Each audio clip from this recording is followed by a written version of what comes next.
Inside camp footage just revealed Xander Zayas training side by side with Canelo Alvarez, and the intensity has fans questioning everything ahead of a possible clash with Jaron Ennis. Zayas looked sharper than ever, matching Canelo's pace, absorbing elite-level drills, and showing a level of composure that shocked even seasoned trainers watching the footage. Insiders say Canelo has been pushing him to the limit, focusing on body work, timing, and patience. The exact tools needed to survive against a dangerous fighter like Ennis. At one point, Zayas was seen trading heavy shots without backing down, proving he's not just learning, he's evolving fast. But here's the scary part, experts believe this camp could either elevate Zayas to a new level, or push him into a fight he's not fully ready for. With Ennis known for his explosive speed and knockout power, fans are now split.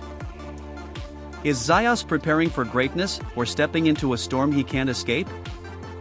As the footage spread, it stopped being just a training clip and turned into something closer to a live case study, where two completely different ways of seeing the sport began to collide, because on one side, you had viewers focusing on what was immediately visible: sharper combinations, improved movement, better conditioning, the kind of progress that naturally stands out and reinforces the idea of steady development.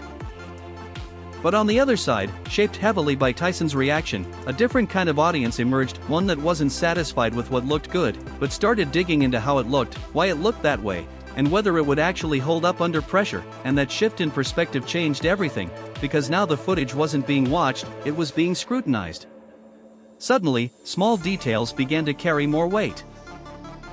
How balanced he was between shots, whether the transitions between combinations felt natural or slightly forced, how his timing aligned with movement, how he reset after each sequence, and moments that might have been overlooked before were now being replayed, slowed down, questioned, almost like people were trying to decode something hidden inside the performance.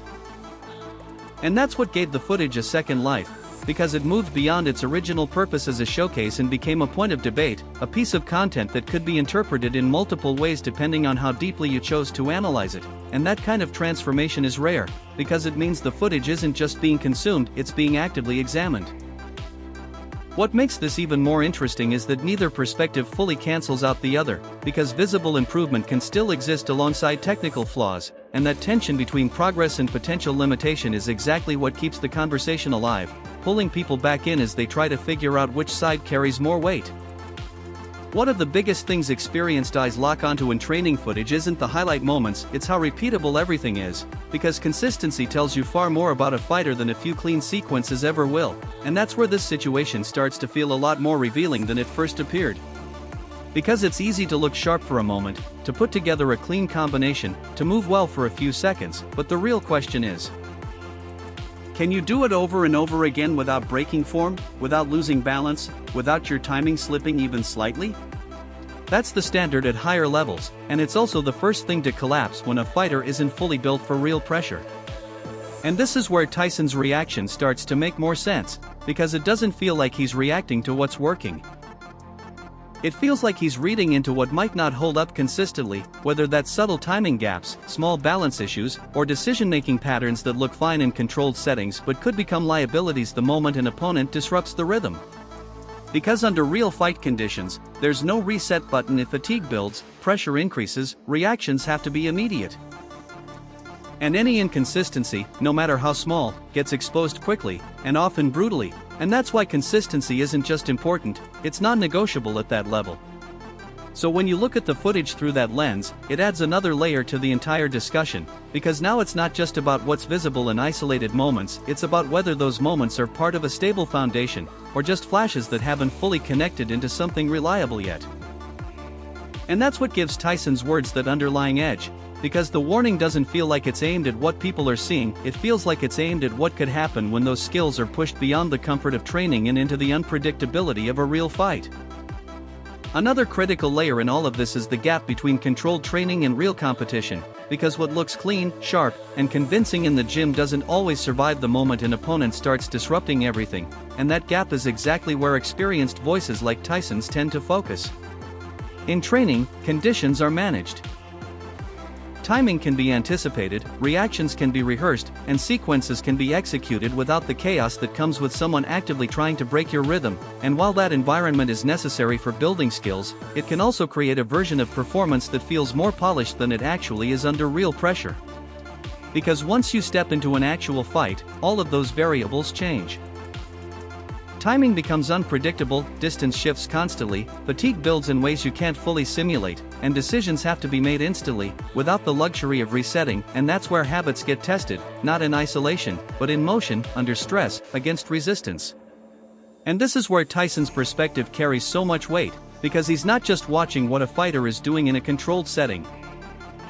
He's projecting it forward, asking how those same movements, those same patterns, those same tendencies would hold up when the environment stops cooperating, when the opponent forces mistakes, when the pace becomes uncomfortable. That's the difference between looking prepared and being prepared, and it's a difference that often isn't obvious until it's too late, because the transition from training to competition doesn't just test skill. It tests how well those skills are integrated, how naturally they adapt, and whether they can function without perfect conditions. So when you factor that into the conversation, it adds even more depth to Tyson's reaction, because it suggests that his concern or his warning isn't rooted in what the footage shows at face value. From a technical standpoint, the kind of details Tyson is likely reacting to aren't the obvious ones, they're the small, structural elements that quietly determine whether everything else actually works when it matters, things like positioning, defensive awareness, and especially the transitions between offense and defense, where fights are often won or lost without most people even realizing it. Because it's one thing to throw clean combinations, but what happens immediately after? How a fighter resets, how they recover their balance, how aware they are of potential counters, that's where the real story begins, and those moments are often too subtle for casual viewers to pick up on, but for someone experienced, they stand out instantly. Positioning is a big part of that, because being slightly out of place even by inches can change everything, affecting not just defense, but how exposed a fighter is in return, and if those positional habits aren't consistent, they can become openings the moment an opponent knows how to exploit them. Then there's defensive awareness, which isn't just about blocking or slipping punches. It's about anticipation, about reading what's coming before it fully develops, and staying prepared even while attacking, because at higher levels, every offensive move carries risk, and if that awareness isn't fully developed, those risks start to stack up quickly.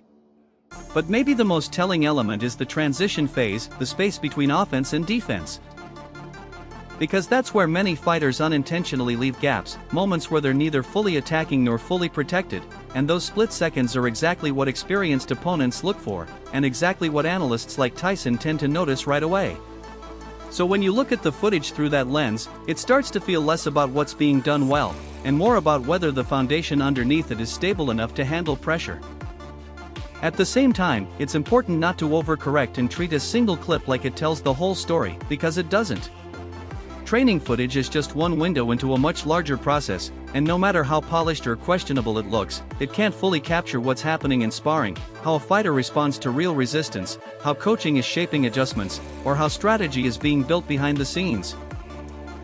That's where the bigger picture comes in, because real development happens across layers: live rounds, tactical planning, mental conditioning, and the ability to apply everything under pressure, and those are things that rarely show up clearly in short, controlled clips, no matter how much you analyze them.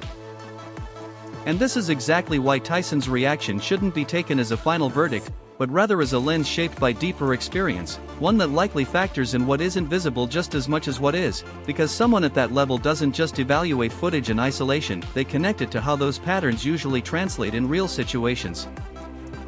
So instead of seeing his comments as confirming or denying Jake Paul's progress, it makes more sense to view them as a reminder of complexity, that improvement isn't linear, readiness isn't always visible, and that what we see publicly is often just a fraction of what actually defines a fighter. Because in the end, footage can suggest, hint, even impress. But it can't prove everything, and Tyson's perspective, rather than closing the discussion, actually keeps it open, reinforcing the idea that real answers don't come from clips, they come when all those unseen elements are tested together, under conditions where nothing can be controlled.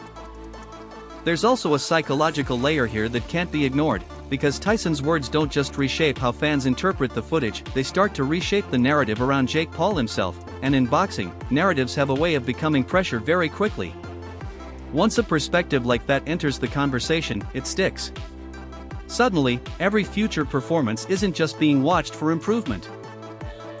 It's being watched for confirmation or contradiction of what Tyson implied, and that changes the lens completely, because instead of neutral observation, there's now an expectation attached to every move, every round, every moment in the ring. And that kind of pressure can cut both ways. On one hand, it can sharpen focus, push a fighter to prove something, to close gaps, to rise above the criticism. But on the other, it can create a situation where a fighter feels the need to validate perception instead of simply executing, and that's where things can become complicated, because boxing at a high level requires clarity, not distraction. What makes it even more intense is that this pressure isn't coming from hype or noise, it's coming from a credible voice, which gives it more staying power, more influence, and more impact on how people interpret future performances, fairly or not. So now, it's not just about development happening behind the scenes, it's about how that development is going to be judged in real time, under a narrative that's already been shaped, and that adds another layer to the challenge, because the fighter isn't just stepping into the ring against an opponent, they're stepping into a situation where perception, expectation, and performance are all colliding at once. And in moments like that, the real test isn't just technical. It's psychological, because the ability to stay grounded, focused, and unaffected by that external narrative often becomes just as important as anything happening physically inside the ring. For Jake Paul, moments like this aren't just noise, they're pressure points that can either expose gaps or accelerate growth, and which way it goes usually depends on how he responds, not what was said. Because criticism at this level, especially when it comes from someone like Tyson, isn't just random negativity, it's often pointing, directly or indirectly, toward areas that need to hold up under real stress, and if that feedback is taken seriously, it can become a roadmap for tightening those details, for turning visible progress into something more complete and reliable. At the same time, there's a clear opportunity here, because in a sport where perception carries real weight, the most effective way to shift a narrative isn't through words. It's through performance that directly addresses the doubts, showing not just improvement, but consistency, composure, and the ability to execute when the conditions are no longer controlled. But that's where it gets tricky, because responding to criticism the right way means staying focused on development, not chasing validation, and fighters who lean too heavily into proving people wrong can sometimes drift away from what actually makes them better, so the balance has to be right. Use the criticism as fuel, not as a distraction. And that's really the challenge here, because it's not just about fixing technical details, it's about doing it while the spotlight gets sharper, while expectations shift, while every performance is being dissected more closely than before, and that combination tests more than just skill. In the end, moments like this don't define a fighter. But the response to them often does, because if the adjustments are real, if the growth is consistent, and if it shows when it matters, then what started as doubt can quickly turn into proof that the development is deeper than it first appeared. As the discussion keeps evolving, what stands out most is how Tyson's reaction has quietly moved the entire conversation away from visuals and into meaning, and that's a much more demanding space, because instead of asking, "What are we seeing?" people are now asking, "What does this actually represent?" That shift changes everything. But the way it's being processed has, and now it's being viewed through a more critical, layered lens, where each movement isn't just judged on how it looks, but on how it fits into the bigger structure of Jake Paul's development, his habits, his consistency, his readiness for higher-level challenges.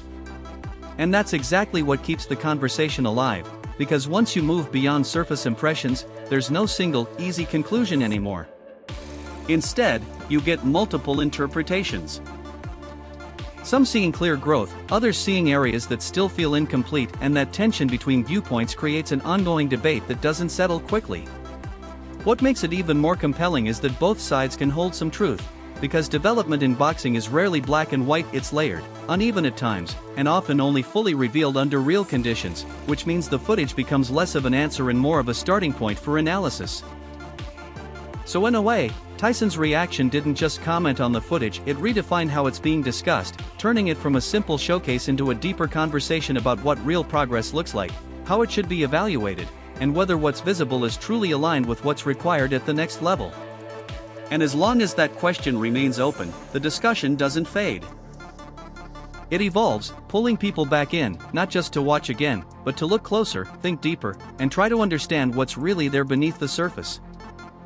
At the same time, it's important not to ignore how much of this shift in perception is tied to who Tyson is, not just what he said, because in boxing, authority carries weight and Tyson's voice doesn't enter the conversation as just another opinion, it lands with the credibility of someone who has operated at the absolute extremes of the sport.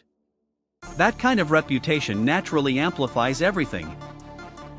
A similar comment from a lesser-known figure might pass by without much impact, but coming from Tyson, it immediately reshapes how people listen, how they interpret, and even what they choose to focus on, because there's an assumption, sometimes fair, sometimes overstated, that his perspective is rooted in deeper understanding.